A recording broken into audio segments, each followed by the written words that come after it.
Hey everyone, welcome back to Practice English Daily. I'm Jessica.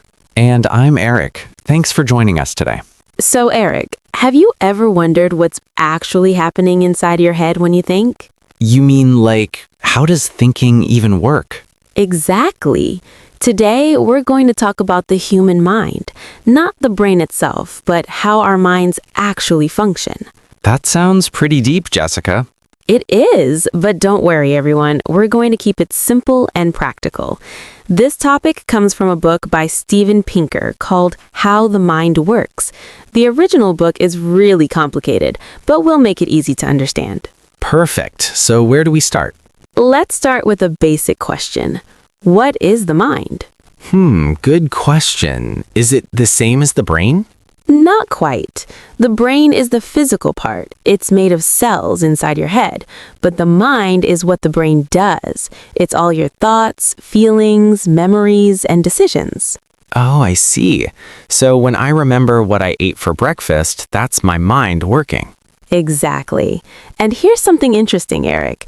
Our minds weren't created randomly. They developed over thousands and thousands of years. Really? How did that happen? Through something called evolution. That's when living things change slowly over time to survive better. So our minds changed to help us stay alive. Right. A long time ago, humans faced many dangers. They needed to find food, escape from wild animals, and understand other people. The mind helped them do all of this. That makes sense. If you couldn't think well, you probably wouldn't survive very long. Exactly. Now, here's another cool idea. Think of your mind like a toolbox. A toolbox? What do you mean? Well, inside this toolbox, there are different tools. One tool helps you see, another helps you understand language, another helps you recognize people's faces. Each tool has its own special job. Oh, so different parts of the mind do different things. Yes, and many of these tools are already there when you're born. For example, babies don't need formal lessons to learn language. They just hear people talking and their minds start working automatically. Wow, that's amazing. So we're not born with completely empty minds. No, we're not. Some people used to think humans were like blank paper, that everything comes from what we learn. But that's not completely true. We're born with basic ways of thinking and feeling already inside us. So nature gives us the tools and then experience teaches us how to use them. That's a great way to say it, Eric. Culture and education are important, but they work with what's already there. Got it. So what's the purpose of having all these mental tools? To solve problems. Every single day you face small problems. What should I eat? Can I trust this person? How do I explain something clearly? Your mind works constantly to answer these questions. And we usually don't even notice it happening, right? Exactly. It feels natural, but actually it's incredibly complicated. Steven Pinker talks about simple activities like walking or recognizing someone's face. These feel easy to us, but they're really difficult for machines. Oh, interesting. Like a computer can do math super fast. Right, but it can't understand a joke or feel emotions the way we do. That shows us something special about human minds. Okay, but Jessica, our minds aren't perfect, right? I forget things all the time. Me too, Eric. And yes, the mind makes mistakes. We forget, we misunderstand people, sometimes we believe things that aren't true. So does that mean something's wrong with our minds? No, not at all. It just means our minds were designed for survival, not perfection. Let me give you an example. Think about fear. Okay, fear keeps us safe from danger, right? Yes. A long time ago, fear helped humans run away from dangerous animals. But today, we might feel afraid even when there's no real danger, like before giving a presentation. Oh, I know that feeling. My heart starts beating fast and I feel nervous. Exactly. That's an ancient tool working in the modern world.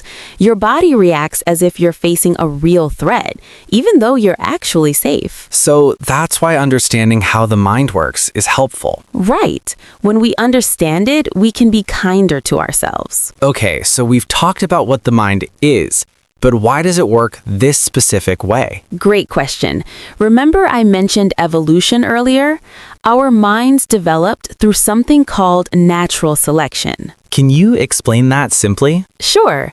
Natural selection means that living things with helpful features usually survive. Those features get passed down to children. Over many generations, helpful features stay and unhelpful ones disappear. So the human mind stayed because it was helpful. Exactly. People who could think better, learn faster, and understand others better had a better chance of surviving. So over time, the mind became stronger. That's really interesting. What kind of problems did ancient humans need to solve? Lots of things. Where's food? Is this place safe? Is this person a friend or enemy? The mind helped answer these questions quickly, and speed was really important. Because if you thought too slowly, something bad could happen. Right.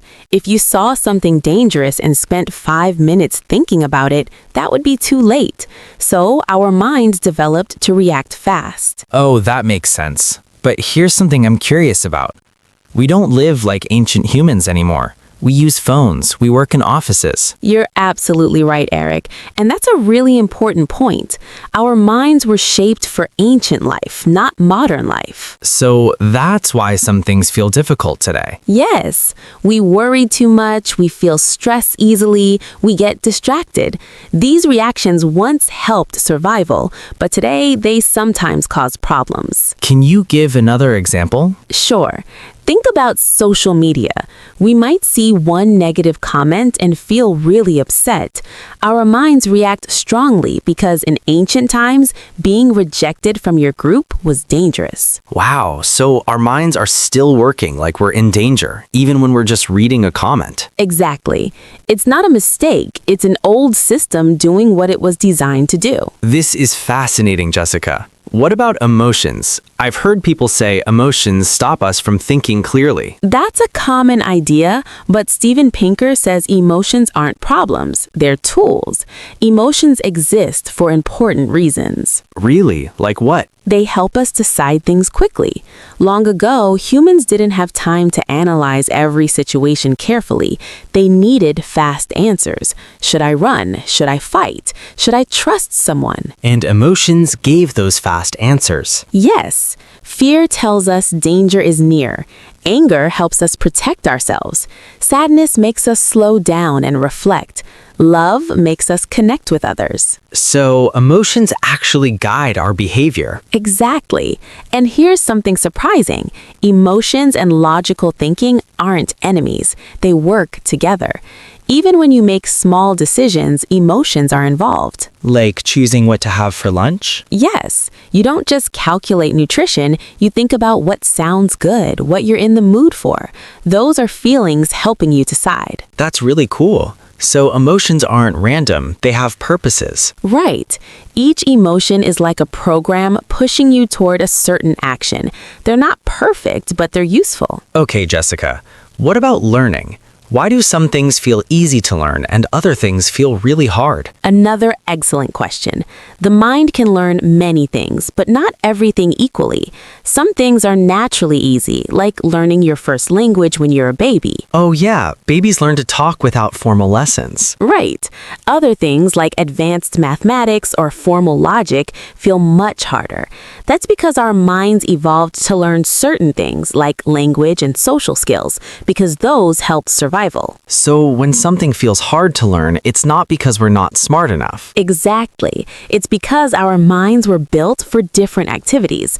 This is actually really encouraging for English learners listening right now. How so? Your mind is already very good at learning languages.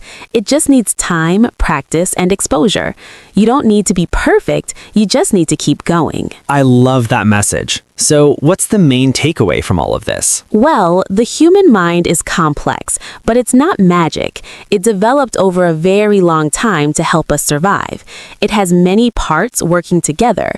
It uses emotions and logic, and it's not perfect, but it's incredibly powerful. And understanding how it works helps us understand ourselves better. Exactly, Eric. When you know why you feel certain things or why learning happens the way it does, you can be more patient and kind to yourself. That's a beautiful way to end this topic. So, everyone listening, I hope this conversation gave you some interesting ideas about your own mind. And remember, learning English is a journey. Your mind is already ready, it just needs time and practice. If you enjoyed today's episode, try to use one new phrase you learned in your own life this week. Great idea. And come back next time for another episode of Practice English Daily. Thanks for listening, everyone. Keep practicing, stay curious, and be kind to your mind. See you next time. Bye for now. Bye.